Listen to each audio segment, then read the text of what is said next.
Can you recover a deleted Minecraft account? Well, the answer is yes, if you have the correct informations.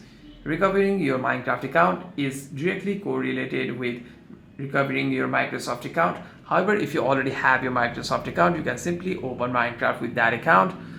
And if you don't have your Microsoft account, you want to simply go to your Chrome browser.